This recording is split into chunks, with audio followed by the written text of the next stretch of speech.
দুধ দিয়ে রসমালাই বানানোর একটা ক্ষুদ্র চেষ্টা করব আজকে। তার জন্য প্রথমে দুধটাকে একটু গরম করে তার ভিতর অল্প একটু লেবুর ফোঁটা দিয়ে দুধটাকে ফেটে নিব। দেখতেই পাচ্ছেন দুধটা কেমন ছানা তৈরি হয়ে গিয়েছে। এখন দুধটাকে একটা কাপড়ের সাহায্যে ছানাটাকে আলাদা করব। ছানাটাকে একটু ঝরঝরে করে তার ভেতর ১ চিমটি বেকিং পাউডার দিব। এবার ছানার সাথে অ্যাড করব কিছুটা গুঁড়া দুধ।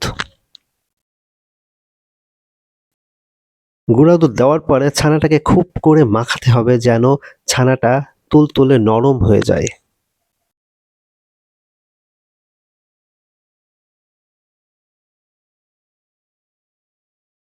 ছানাটাকে তুলতুলে নরম করার পর এটাকে গোল আকারে মিষ্টির মতো করে গোল, গোল করতে হবে। আমার গোল, গোল করা হয়ে গেছে দেখতেই পাচ্ছেন।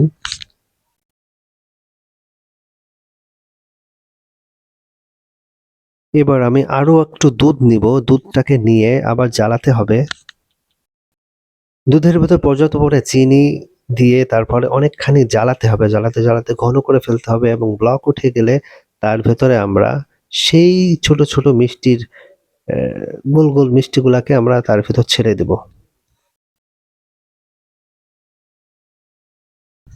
এভাবে কিছুক্ষণ জ্বালানোর পরে আমরা দেখতে পাচ্ছি মিষ্টিগুলো আস্তে, আস্তে ফুলে উঠতেছে এবং সেটা মিষ্টিতে পরিণত হচ্ছে।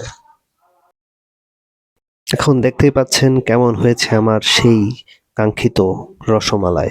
খেতে অনেক সুস্বাদু, মজাদার।